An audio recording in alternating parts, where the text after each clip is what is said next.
ਵਾਹਿਗੁਰੂ ਜੀ ਕਾ ਖਾਲਸਾ ਵਾਹਿਗੁਰੂ ਜੀ ਕੀ ਫਤਿਹ। ਅੱਜ ਦੇ ਦੂਜੇ ਭਾਗ ਦੇ ਵਿੱਚ ਸ੍ਰੀ ਅਕਾਲ ਉਸਤਤ ਦੀ ਬਾਣੀ ਦੀ ਸੰਥਿਆ ਆਪ ਜੀ ਸਰਵਣ ਕਰਨ ਜਾ ਰਹੇ ਹੋ।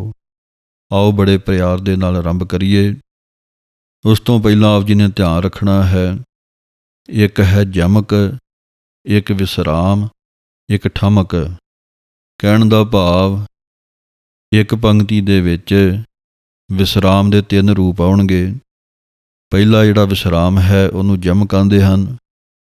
ਇੱਕ ਮੱਧ ਵਿੱਚ ਵਿਚਕਾਰ ਲੱਗੇਗਾ ਪੰਕਤੀ ਦੇ, ਉਹ ਪੂਰਾ ਵਿਸਰਾਮ ਹੈ। ਇੱਕ ਫੇਰ ਥੋੜ੍ਹਾ ਜਿਹਾ ਰੁਕ ਕੇ ਠਮਕ ਦੇ ਰੂਪ ਦੇ ਵਿੱਚ ਜਮਕ ਦਾ ਦੂਸਰਾ ਰੂਪ ਕਹਾਉਂਦਾ ਹੈ। ਕਹਿਣ ਦਾ ਭਾਵ ਪੰਕਤੀ ਨੂੰ 3 ਹਿੱਸਿਆਂ ਵਿੱਚ ਥੋੜ੍ਹਾ ਥੋੜ੍ਹਾ ਰੁਕ ਕੇ ਬੋਲਾਂਗੇ ਤਾਂ ਚਾਲ ਬਣੇਗੀ। ਜਦੋਂ ਚਾਲ ਬਣੇਗੀ ਪਾਠ ਬੋਲਣ ਦੀ, ਫਿਰ ਆਨੰਦ ਆਵੇਗਾ ਅਤੇ ਪਾਠ ਸ਼ੁੱਧ ਹੁੰਦਾ ਹੈ। ਇਸ ਕਰਕੇ ਬੜੇ ਧਿਆਨ ਦੇ ਨਾਲ ਆਪ ਜੀ ਨੇ ਸਰਵਣ ਕਰਨਾ ਹੈ। ਆਓ ਆਰੰਭ ਕਰੀਏ। ਤਵੈ ਪ੍ਰਸਾਦ ਕਬਿਤ ਕਤਹੁ ਸੁਚੇਤ ਹੋਇ ਕੈ, ਚੇਤਨਾ ਕੋ ਚਾਰ ਕੀਓ, ਕਤਹੁ ਅਚਿੰਤ ਹੋਇ ਕੈ, ਸੋਵਤ ਅਚੇਤ ਹੋ। ਜਿਵੇਂ ਦਾਸ ਨੇ ਪਹਿਲੀ ਪੰਕਤੀ ਪੜ੍ਹੀ ਹੈ, ਕਤਹੁ ਸੁਚੇਤ ਹੋਇ ਕੈ, ਇੱਥੇ ਜਮਕ ਹੈ। ਚੇਤਨਾ ਕੋ ਚਾਰ ਕੀਓ, ਇੱਥੇ ਵਿਸਰਾਮ ਹੈ। ਕਤਹੁ ਅਚਿੰਤ ਹੋਇ ਕੈ, ਇੱਥੇ ਫੇਰ ਠਮਕ, ਜਮਕ ਭਾਵ ਸੋਵਤ ਅਚੇਤ ਹੋ। ਸੋ ਇਸ ਤਰ੍ਹਾਂ ਜਿਵੇਂ ਬੋਲਿਆ ਜਾ ਰਿਹਾ ਹੈ, ਪੰਕਤੀ ਨੂੰ, ਪਾਠ ਨੂੰ ਚਾਲ ਦੇ ਹਿਸਾਬ ਦੇ ਨਾਲ ਹੀ ਬੋਲਣਾ ਹੈ ਅਤੇ ਸਮਝਣਾ ਹੈ। ਸੋ ਆਓ ਅੱਗੇ ਆਰੰਭ ਕਰੀਏ। ਜਿੱਥੇ ਲੋੜ ਹੋਈ ਉੱਥੇ ਆਪ ਜੀ ਨੂੰ ਰੋਕ ਕੇ ਦੱਸਿਆ ਜਾਵੇਗਾ। ਵਿਸਰਾਮਾਂ ਦਾ ਅਤੇ ਜਮਕਾਂ ਦਾ ਧਿਆਨ ਰੱਖਣਾ ਹੈ। ਕਤਹੁ ਭਿਖਾਰੀ ਹੋਇ ਕੈ, ਮੰਗਤ ਫਿਰਤ ਭੀਖ, ਕਹੂੰ ਮਹਾਦਾਨ ਹੋਇ ਕੈ, ਮੰਗਿਓ ਧਨ ਦੇਤ ਹੋ। ਇਸੇ ਤਰ੍ਹਾਂ ਭੀਖ ਦੇ ਉੱਤੇ ਵਿਸਰਾਮ ਹੈ। ਜਿਹੜਾ ਪਹਿਲਾ ਜਮਕ ਹੈ ਹੋਇ ਕੈ ਦੇ ਉੱਤੇ ਹੈ ਅਤੇ ਦੂਸਰਾ ਵੀ ਹੋਇ ਕੈ ਦੇ ਉੱਤੇ ਹੈ। ਕਹੂੰ ਮਹਾਰਾਜਨ ਕੋ, ਦੀਜਤ ਅਨੰਤ ਦਾਨ, ਕਹੂੰ ਮਹਾਰਾਜਨ ਤੇ ਛੀਨ ਛਿਤ ਲੇਤ ਹੋ। ਕਹੂੰ ਬੇਦ ਰੀਤ, ਕਹੂੰ ਤਾਸਿਓ ਵਿਪਰੀਤ, ਕਹੂੰ ਤ੍ਰਿਗੁਣ ਅਤੀਤ, ਕਹੂੰ ਸੁਰਗੁਣ ਸਮੇਤ ਹੋ। ਇੱਥੇ ਧਿਆਨ ਰੱਖਣਾ ਹੈ। ਕਹੂੰ ਬੇਦ ਰੀਤ, ਇੱਥੇ ਜਮਕ। ਕਹੂੰ ਤਾਸਿਓ ਵਿਪਰੀਤ, ਬੱਬੇ ਸਿਹਾਰੀ ਦੀ ਆਵਾਜ਼ ਬੇ, ਪ੍ਰੀਤ ਉਸੇ ਤਰ੍ਹਾਂ ਹੀ ਬੋਲ ਦੇਣਾ ਹੈ, ਇਕੱਠਾ ਕਰਕੇ ਬਣਦਾ ਹੈ ਵਿਪਰੀਤ। ਇੱਥੇ ਵਿਸਰਾਮ। ਕਹੂੰ ਤ੍ਰਿਗੁਣ ਅਤੀਤ, ਇੱਥੇ ਫਿਰ ਜਮਕ। ਸੁਰ ਗੁਣ, ਇਹ ਪਾਠ ਇੱਦਾਂ ਬੋਲਣਾ ਹੈ। ਕਹੂੰ ਜਸ਼ ਗੰਧਰਬ ਉਰਗ, ਕਹੂੰ ਵਿਦਿਆ ਧਰ, ਕਹੂੰ ਭਏ ਕਿੰਨਰ ਪਸਾਚ, ਕਹੂੰ ਪ੍ਰੇਤ ਹੋ। ਕਹੂੰ ਜਸ਼ ਗੰਧਰਬ ਉਰਗ, ਗੰਧਰਬ ਪਾਠ ਬੋਲ ਕੇ ਉਰਗ ਪੋਲਾ ਹੈ, ਇੱਥੇ ਜਮਕ ਹੈ। ਕਹੂੰ ਵਿਦਿਆ ਧਰ, ਇੱਥੇ ਵਿਸਰਾਮ। ਕਹੂੰ ਭਏ ਕਿੰਨਰ ਪਸਾਚ, ਕਿੰਨਰ ਪਾਠ ਪੜ੍ਹ ਕੇ ਪਿਸਾਚ ਦੇ ਉੱਤੇ ਜਮਕ। ਕਹੂੰ ਪ੍ਰੇਤ ਹੋ, ਵੱਖਰਾ ਪੜ੍ਹਨਾ ਹੈ। ਕਹੂੰ ਹੋਇ ਕੈ ਹਿੰਦੂਆ, ਗਾਇਤਰੀ ਕੋ ਗੁਪਤ ਜਪਿਓ, ਕਹੂੰ ਹੋਇ ਕੈ ਤੁਰਕਾ, ਪੁਕਾਰੇ ਬਾਂਗ ਦੇਤ ਹੋ। ਕਹੂੰ ਹੋਇ ਕੈ ਹਿੰਦੂਆ, ਇੱਥੇ ਜਮਕ। ਗਾਇਤਰੀ ਜਲਦੀ ਨਾ ਪੜ੍ਹ ਦੇਣਾ ਹੈ, ਤੱਤੇ ਦੇ ਪੈਰ ਵਿੱਚ ਰਾਰਾ ਹੈ, ਤ੍ਰੀ। ਗਾਇਤਰੀ ਕੋ ਗੁਪਤ ਜਪਿਓ, ਇੱਥੇ ਵਿਸਰਾਮ। ਕਹੂੰ ਹੋਇ ਕੈ ਤੁਰਕਾ, ਪੁਕਾਰੇ ਬਾਂਗ ਦੇਤ ਹੋ, ਬਾਂਗ ਬਿੰਦੀ ਦੇ ਨਾਲ ਹੈ। ਕਹੂੰ ਕੋਕ ਕਾਬ ਹੋਇ ਕੈ, ਪੁਰਾਨ ਕੋ ਪੜ੍ਹਤ ਮਤ, ਕਤਹੁ ਕੁਰਾਨ ਕੋ ਨਿਦਾਨ ਜਾਨ ਲੇਤ ਹੋ। ਕਹੂੰ ਕੋਕ ਕਾਬ ਹੋਇ ਕੈ, ਧਿਆਨ ਰੱਖਣਾ ਹੈ 3 ਕੱਕੇ ਇਕੱਠੇ ਆ ਰਹੇ ਹਨ। ਕੋਕ ਵੱਖਰਾ ਪੜ੍ਹ ਕੇ, ਕਾਬ ਵੱਖਰਾ ਕਹਿਣਾ ਹੈ, ਕੋਕਾਬ ਨਹੀਂ ਕਹਿ ਦੇਣਾ। ਤੇ ਪੁਰਾਨ ਕੋ ਪੜ੍ਹਤ ਮਤ, ਪੜ੍ਹਤ ਭਾਵ ਪੜ੍ਹਨਾ ਹੈ, ਕੱਸ ਕੇ ਬੋਲਣਾ ਹੈ। ਕਤਹੂੰ ਕੁਰਾਨ ਕੋ ਨਿਦਾਨ ਜਾਨ ਲੇਤ ਹੋ। ਨਿਦਾਨ ਪਾਠ ਪੋਲਾ ਹੈ ਕਿਉਂਕਿ ਦੱਦੇ ਦੇ ਨਾਲ ਹੈ।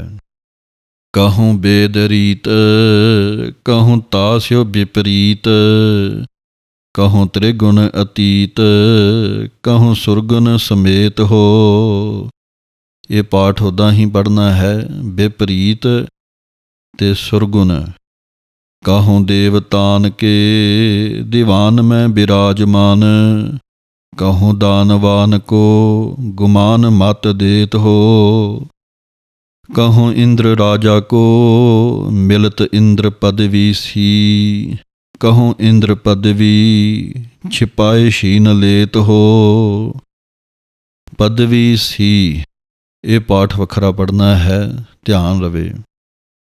ਕਤਹੂੰ ਵਿਚਾਰ ਅਵਿਚਾਰ ਕੋ ਵਿਚਾਰਤ ਹੋ, ਕਹੂੰ ਨਿਜ ਨਾਰ ਪਰ ਨਾਰ ਕੇ ਨਿਕੇਤ ਹੋ। ਕਹੂੰ ਬੇਦ ਰੀਤ ਕਹੂੰ ਤਾਸਿਓ ਵਿਪਰੀਤ, ਕਹੂੰ ਤ੍ਰਿਗੁਣ ਅਤੀਤ ਕਹੂੰ ਸੁਰਗੁਣ ਸਮੇਤ ਹੋ। ਇਹ ਫਿਰ ਉਸੇ ਤਰ੍ਹਾਂ ਹੀ ਪੜ੍ਹਨਾ ਹੈ, ਵਿਪਰੀਤ, ਤ੍ਰਿਗੁਣ ਅਤੇ ਸੁਰਗੁਣ, ਇਹਨਾਂ ਦਾ ਧਿਆਨ ਰੱਖਣਾ ਹੈ। ਕਹੂੰ ਸ਼ਸਤਰ ਧਾਰੀ ਕਹੂੰ ਵਿਦਿਆ ਕੇ ਵਿਚਾਰੀ, ਕਹੂੰ ਮਾਰਤ ਆਹਾਰੀ ਕਹੂੰ ਨਾਰ ਕੇ ਨਿਕੇਤ ਹੋ। ਕਹੂੰ ਦੇਵ ਬਾਨੀ ਕਹੂੰ ਸਾਰਦਾ ਭਵਾਨੀ, ਕਹੂੰ ਮੰਗਲਾ ਮਿੜਾਨੀ ਕਹੂੰ ਸਿਆਮ ਕਹੂੰ ਸੇਤ ਹੋ। ਇਹ ਜੋ ਪਾਠ ਹੈ ਮਿੜਾਨੀ, ਇੱਥੇ ਜਮਕ ਹੈ। ਮਿੜਾਨੀ ਪਾਠ ਇੱਦਾਂ ਵੀ ਆਉਂਦਾ ਹੈ ਅਤੇ ਦੂਜਾ ਪਾਠ ਮਿਰੜਾਨੀ ਵੀ ਕੀਤਾ ਜਾਂਦਾ ਹੈ, ਪੈਰ ਵਿੱਚ ਰਾਰਾ। ਸੋ ਇਸ ਤਰ੍ਹਾਂ ਮੁੱਖ ਪਾਠ ਮਿੜਾਨੀ ਹੀ ਮੰਨਿਆ ਗਿਆ ਹੈ। ਬਾਕੀ 2 ਨੰਬਰ ਪਾਠ ਮਿਰੜਾਨੀ ਵੀ ਆਉਂਦਾ ਹੈ, ਪੈਰ ਰਾਰੇ ਦੇ ਨਾਲ। ਕਹੂੰ ਧਰਮ ਧਾਮੀ ਕਹੂੰ ਸਰਬ ਠੌਰ ਗਾਮੀ, ਕਹੂੰ ਜਤੀ ਕਹੂੰ ਕਾਮੀ ਕਹੂੰ ਦੇਤ ਕਹੂੰ ਲੇਤ ਹੋ। ਕਹੂੰ ਬੇਦ ਰੀਤ ਕਹੂੰ ਤਾਸਿਓ ਵਿਪਰੀਤ, ਕਹੂੰ ਤ੍ਰਿਗੁਣ ਅਤੀਤ ਕਹੂੰ ਸੁਰਗੁਣ ਸਮੇਤ ਹੋ। ਸੋ ਇਸ ਤਰ੍ਹਾਂ ਧਿਆਨ ਰੱਖਣਾ ਹੈ। ਕਹੂੰ, ਇਹਦਾ ਵੀ ਧਿਆਨ ਰੱਖਣਾ ਹੈ, ਕੱਕਾ ਹਾਹੇ ਦਲੈਂਗੜ ਉੱਤੇ ਟਿੱਪੀ ਹੈ, ਨੱਕ ਵਿੱਚ ਆਵਾਜ਼ ਆਉਣੀ ਚਾਹੀਦੀ ਹੈ। ਕਹੂੰ ਜਟਾ ਧਾਰੀ ਕਹੂੰ ਕੰਠੀ ਧਰੇ ਬ੍ਰਹਮਚਾਰੀ, ਕਹੂੰ ਜੋਗ ਸਾਧੀ ਕਹੂੰ ਸਾਧਨਾ ਕਰਤ ਹੋ। ਇਸੇ ਤਰ੍ਹਾਂ ਜੋਗ ਸਾਧੀ ਕੱਸ ਕੇ ਬੋਲਣਾ ਹੈ। ਕਹੂੰ ਸਾਧਨਾ ਕਰਤ ਹੋ, ਸਾਧਨਾ ਪਾਠ ਹੀ ਭਾਰਾ ਕਿਉਂਕਿ ਵਿੱਚ ਧੱਦਾ ਹੈ। ਕਹੂੰ ਕਾਨ ਫਾਰੇ ਕਹੂੰ ਡੰਡੀ ਹੋਏ ਪਧਾਰੇ, ਕਹੂੰ ਫੂਕ ਫੂਕ ਪਾਵਨ ਕਉ ਪ੍ਰਿਥੀ ਪੈ ਧਰਤ ਹੋ। ਧਿਆਨ ਰੱਖਣਾ ਹੈ, ਕਹੂੰ ਫੂਕ ਫੂਕ ਪਾਵਨ ਕਉ ਪ੍ਰਿਥੀ ਪੈ ਧਰਤ ਹੋ। ਇਹ ਪਾਠ ਵੱਖਰੇ ਵੱਖਰੇ ਪੜ੍ਹਨੇ ਹਨ। ਪੈ ਧਰਤ ਹੋ, ਪੈ ਧਰਤ ਨਹੀਂ ਕਹਿ ਦੇਣਾ, ਇਹੀ ਸੰਥਿਆ ਦਾ ਰੂਪ ਹੈ। ਪਾਠ ਨਿਖੇੜ ਕੇ ਬੋਲਣੇ ਹਨ ਅਤੇ ਚਾਲ ਦੇ ਹਿਸਾਬ ਨਾਲ ਪੜ੍ਹਨੇ ਹਨ। ਕਤਹੂੰ ਸਿਪਾਹੀ ਹੋਏ ਕੈ ਸਾਧਤ ਸਿਲਾਹਨ ਕਾਉ, ਕਹੂੰ ਛਤਰੀ ਹੋਏ ਕੈ ਅਰ ਮਾਰਤ ਮਰਤ ਹੋ। ਧਿਆਨ ਰੱਖਣਾ ਹੈ, ਕਤਹੂੰ ਸਿਪਾਹੀ ਹੋਏ ਕੈ, ਸਿਪਾਹੀ ਹਾਹੇ ਦੇ ਨਾਲ ਹੈ। ਹੋਏ, ਹੋਏ ਨਹੀਂ ਕਹਿਣਾ, ਹੋਏ ਕਹਿਣਾ ਹੈ। ਹੋਏ ਹੋਏ ਕੈ ਸਾਧਤ ਸਿਲਾਹਨ ਕਾਉ। ਸਿਲਾਹਨ ਪੜ੍ਹ ਕੇ ਕੱਕੇ ਦੇ ਉੱਤੇ ਕਨੌੜੇ ਦਾ ਧਿਆਨ ਰੱਖਣਾ ਹੈ, ਕਾਉ ਪੜ੍ਹਨਾ ਹੈ। ਕਹੂੰ ਭੂਮ ਭਾਰ ਕਾਉ ਉਤਾਰਤ ਹੋ ਮਹਾਰਾਜ, ਕਹੂੰ ਭਵ ਭੂਤਨ ਕੀ ਭਾਵਨਾ ਭਰਤ ਹੋ। ਕਹੂੰ ਗੀਤ ਨਾਦ ਕੇ ਨਿਦਾਨ ਕਾਉ ਬਿਤਾਵਤ ਹੋ, ਕਹੂੰ ਨ੍ਰਿਤਕਾਰੀ ਚਿੱਤਰਕਾਰੀ ਕੇ ਨਿਧਾਨ ਹੋ। ਕਹੂੰ ਗੀਤ ਨਾਦ ਕੇ, ਜਮਕ ਹੈ ਇੱਥੇ, ਨਿਦਾਨ ਕਾਉ ਬਤਾਵਤ ਹੋ। ਨਿਦਾਨ ਪੋਲਾ ਅਤੇ ਕੱਕੇ ਦੇ ਕਨੌੜੇ ਦੀ ਆਵਾਜ਼ ਹੈ ਕਾਉ, ਹੋ ਦੇ ਉੱਤੇ ਵਿਸਰਾਮ ਹੈ। ਕਹੂੰ ਨ੍ਰਿਤਕਾਰੀ ਚਿੱਤਰਕਾਰੀ ਕੇ ਨਿਧਾਨ ਹੋ। ਨਿਧਾਨ ਪਾਠ ਇੱਥੇ ਭਾਰਾ ਕਿਉਂਕਿ ਧੱਦਾ ਹੈ। ਕਤਹੁ ਪਿਯੂਖ ਹੋਇ ਕੈ ਪੀਵਤ ਪਿਵਾਵਤ ਹੋ। ਕਤਹੁ ਮਿਯੂਖ ਊਖ ਕਹੂੰ ਮਦ ਪਾਨ ਹੋ। ਇਹ ਪਾਠ ਹੈ ਪਿਯੂਖ ਤੇ ਅਗਲਾ ਪਾਠ ਹੈ ਮਯੂਖ। ਇਹਨੂੰ ਮਯੂਖ ਬਿਹਾਰੀ ਨਹੀਂ ਲਾਉਣੀ ਪੱਪੇ ਨੂੰ, ਪੱਪਾ ਮੁਕਤਾ ਹੀ ਰੱਖਣਾ ਹੈ, ਤੇ ਪਯੂਖ ਤੇ ਮਯੂਖ ਤੇ ਊਖ ਇਹਨਾਂ ਦਾ ਧਿਆਨ ਰੱਖਣਾ ਹੈ। ਕਹੂੰ ਮਹਾਸੂਰ ਹੋਇ ਕੈ ਮਾਰਤ ਮਵਾਸਨ ਕਾਓ। ਕਹੂੰ ਮਹਾਦੇਵ ਦੇਵਤਾਨ ਕੇ ਸਮਾਨ ਹੋ। ਕਹੂੰ ਮਹਾਦੀਨ ਕਹੂੰ ਧਰਬ ਕੇ ਅਧੀਨ। ਕਹੂੰ ਵਿਦਿਆ ਮੈਂ ਪ੍ਰਬੀਨ ਕਹੂੰ ਭੂਮ ਕਹੂੰ ਭਾਨ ਹੋ। ਕਹੂੰ ਦਰਬ ਕੇ ਅਧੀਨ, ਦਰਬ ਪਾਠ ਇੱਦਾਂ ਪੜ੍ਹਨਾ ਹੈ, ਅਧੀਨ ਦੇ ਉੱਤੇ ਵਿਸਰਾਮ ਹੈ। ਕਹੂੰ ਅਕਲੰਕ ਕਹੂੰ ਮਾਰਤ ਮਯੰਕ। ਕਹੂੰ ਪੂਰਨ ਪ੍ਰਜੰਕ ਕਹੂੰ ਸ਼ੁੱਧਤਾ ਕੀ ਸਾਰ ਹੋ। ਪਾਠ ਹੈ ਮਯੰਕ। ਮੰਮਾ ਯਈਏ ਉੱਤੇ ਟਿੱਪੀ ਕੱਕਾ। ਸਮਝਣ ਵਾਸਤੇ ਮੰਮਾ ਈੜੀ ਸਿਹਾਰੀ ਐੜੇ ਟਿੱਪੀ ਕੱਕਾ, ਮਯੰਕ ਇੱਦਾਂ ਪੜ੍ਹਨਾ ਹੈ। ਕਹੂੰ ਦੇਵ ਧਰਮ ਕਹੂੰ ਸਾਧਨਾ ਕੇ ਹਰਮ। ਕਹੂੰ ਕੁਤਸਤ ਕੁਕਰਮ ਕਹੂੰ ਧਰਮ ਕੇ ਪ੍ਰਕਾਰ ਹੋ। ਇਹ ਪਾਠ ਪੜ੍ਹਨੇ ਹਨ ਕੁਤਸਤ ਕੁਕਰਮ। ਇਹਨੂੰ ਕੁਤਸਤ ਜਾਂ ਕੁਕਰਮ ਨਹੀਂ ਕਹਿ ਦੇਣਾ ਹੈ। ਜੋ ਪਹਿਲੇ ਕੱਕੇ ਔਂਕੜ ਲੱਗੇ ਹੋਏ ਹਨ ਇਹ ਵੱਖਰੇ ਕਰਕੇ ਪੜ੍ਹਨੇ ਹਨ, ਕੁਤਸਤ ਕੁਕਰਮ, ਇਸ ਤਰ੍ਹਾਂ ਧਿਆਨ ਰੱਖਣਾ ਹੈ। ਕਹੂੰ ਪੌਨ ਆਹਾਰੀ ਕਹੂੰ ਵਿਦਿਆ ਕੇ ਵਿਚਾਰੀ। ਕਹੂੰ ਜੋਗੀ ਜਤੀ ਬ੍ਰਹਮਚਾਰੀ ਨਰ ਕਹੂੰ ਨਾਰ ਹੋ। ਕਹੂੰ ਛਤਰ ਧਾਰੀ ਕਹੂੰ ਛਾਲਾ ਧਰੇ ਸ਼ੈਲ ਭਾਰੀ। ਕਹੂੰ ਛਕਵਾਰੀ ਕਹੂੰ ਛਲ ਕੇ ਪ੍ਰਕਾਰ ਹੋ। ਕਹੂੰ ਗੀਤ ਕੇ ਗਵਈਆ ਕਹੂੰ ਬੇਨ ਕੇ ਬਜਈਆ। ਕਹੂੰ ਨ੍ਰਿਤ ਕੇ ਨਚਈਆ ਕਹੂੰ ਨਰ ਕੋ ਆਕਾਰ ਹੋ। ਕਹੂੰ ਗੀਤ ਕੇ ਗਵਈਆ। ਇਹ ਤਿੰਨ ਪਾਠ ਜਿਹੜੇ ਹਨ ਬੜੇ ਧਿਆਨ ਨਾਲ ਸਮਝਣੇ ਹਨ। ਇਹਨੂੰ ਗਵਇਆ ਬਜਾਇਆ ਜਾਂ ਨਚਾਇਆ ਨਹੀਂ ਕਹਿਣਾ ਹੈ, ਗਵਈਆ। ਸਮਝਣ ਵਾਸਤੇ ਗੱਗਾ ਵਾਵੇ ਉੱਤੇ ਅੱਧਕ, ਈੜੀ ਬਿਹਾਰੀ ਐੜੇ ਕੰਨਾ। ਇਸੇ ਤਰ੍ਹਾਂ ਬੱਬਾ ਜੱਜੇ ਉੱਤੇ ਅੱਧਕ, ਈੜੀ ਬਿਹਾਰੀ ਐੜੇ ਕੰਨਾ। ਇਸੇ ਤਰ੍ਹਾਂ ਹੀ ਨਚਈਆ ਪਾਠ ਹੈ। ਕਹੂੰ ਬੇਦਬਾਨੀ ਕਹੂੰ ਕੋਕ ਕੀ ਕਹਾਨੀ। ਕਹੂੰ ਰਾਜਾ ਕਹੂੰ ਰਾਨੀ ਕਹੂੰ ਨਾਰ ਕੇ ਪ੍ਰਕਾਰ ਹੋ।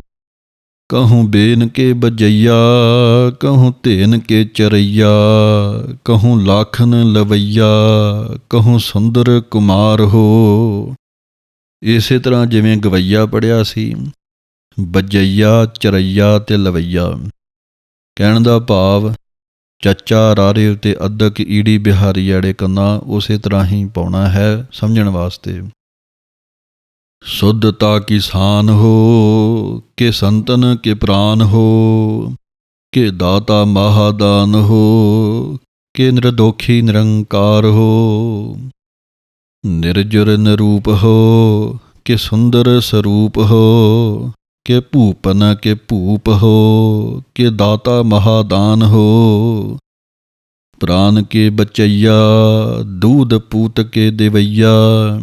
ਰੋਗ ਸੋਗ ਕੇ ਮਿਟਈਆ ਕਿ ਦਾਓ ਮਾਨੀ ਮਹਾਮਾਨ ਹੋ। ਇਸੇ ਤਰ੍ਹਾਂ ਬਚਈਆ ਤੇ ਦੇਵਈਆ। ਹੁਣ ਦੱਦੇ ਨੂੰ ਸਿਹਾਰੀ ਹੈ, ਇਹ ਵੀ ਪੜ੍ਹਨੀ ਹੈ। ਦੇਵਈਆ ਤੇ ਮਿਟਈਆ ਪੜ੍ਹਨ ਦਾ ਤਰੀਕਾ ਉਹੀ ਹੈ। ਵਾਵੇ ਉੱਤੇ ਅੱਧਕ, ਈੜੀ ਬਿਹਾਰੀ ਐੜੇ ਕੰਨਾ। ਤੇ ਧਿਆਨ ਰੱਖਣਾ ਹੈ ਕਿਦਾਓ। ਇਹ ਧੱਦੇ ਉੱਤੇ ਲੱਗਾ ਹੋਇਆ ਕਨੌੜਾ, ਕਿਦਾਓ। ਮਾਨੀ ਮਹਾਮਾਨ ਹੋ, ਇਹ ਇਹਦੀ ਆਵਾਜ਼ ਹੈ। ਵਿਦਿਆ ਕੇ ਵਿਚਾਰ ਹੋ ਕਿ ਅਦਵੈ ਅਵਤਾਰ ਹੋ। ਕਿ ਸਿੱਧਤਾ ਕੀ ਸੂਰਤ ਹੋ ਕਿ ਸ਼ੁੱਧਤਾ ਕੀ ਸਾਨ ਹੋ। ਜੋਬਨ ਕੇ ਜਾਲ ਹੋ ਕਿ ਕਾਲ ਹੂੰ ਕੇ ਕਾਲ ਹੋ। ਕਿ ਸਤਰਨ ਕੇ ਸੂਲ ਹੋ के मित्रन के प्राण हो। कहूँ ब्रह्मवाद कहूँ विद्या को बेखाद, कहूँ नाद को ननाद कहूँ पूर्ण भगत हो। कहूँ वेद रीत कहूँ विद्या की प्रतीत, कहूँ नीत औ अनीत कहूँ ज्वाला सी जगत हो। ਧਿਆਨ ਰੱਖਣਾ ਹੈ ਜਵਾਲਾ ਸੀ ਜਗਤ ਹੋ। ਇਹ ਵੱਖਰੇ ਵੱਖਰੇ ਪੜ੍ਹਨੇ ਹਨ। ਪੂਰਨ ਪ੍ਰਤਾਪ ਕਹੂੰ ਇਕਾਤੀ ਕੋ ਜਾਪ, कहूँ ताप को अताप कहूँ जोग ते डिगत हो। कहूँ बार देत कहूँ छल स्यो शिनाए लेत, सर्ब काल सर्ब ठाउर ਏਕ ਸੇ ਲਗਤ ਹੋ। ਸੋ ਇਸ ਤਰ੍ਹਾਂ ਧਿਆਨ ਰੱਖਣਾ ਹੈ। ਕਹੂੰ ਬਾਰ ਦੇਤ ਕਹੂੰ ਛਲ ਸਿਓ ਸ਼ਨਾਏ ਲੇਤ। ਸ਼ਨਾਏ ਪਾਠ ਸਿਹਾਰੀ ਦੇ ਨਾਲ ਹੈ। ਸਰਬ ਕਾਲ ਸਰਬ ਠਾਉਰ ਏਕ ਸੇ ਲਗਤ ਹੋ। ਇੱਦਾਂ ਆਪ ਜੀ ਨੇ ਚਾਲ ਦੇ ਹਿਸਾਬ ਨਾਲ ਵਿਸਰਾਮਾਂ ਦੇ ਸਹਿਤ ਪਾਠ ਸਮਝਣਾ ਹੈ, ਬੋਲਣਾ ਹੈ, ਪੜ੍ਹਨਾ ਹੈ। ਫਿਰ ਪਾਠ ਸੁੱਧ ਮੰਨਿਆ ਜਾਂਦਾ ਹੈ। ਅਗਲੇ ਤੀਸਰੇ ਭਾਗ ਦੇ ਵਿੱਚ ਅਗਲੀ ਸੰਥਿਆ ਆਪ ਜੀ ਸਰਵਣ ਕਰੋਗੇ। ਆਓ ਅਖੀਰਲੀਆਂ 2 ਪੰਕਤੀਆਂ ਪੜ੍ਹ ਕੇ ਸਮਾਪਤੀ ਕਰੀਏ। कहूँ बार देत कहूँ छल स्यो शिनाए लेत, सर्ब काल सर्ब ठौर ਏਕ ਸੇ ਲਗਤ ਹੋ। ਵਾਹਿਗੁਰੂ ਜੀ ਕਾ ਖਾਲਸਾ, ਵਾਹਿਗੁਰੂ ਜੀ ਕੀ ਫਤਿਹ।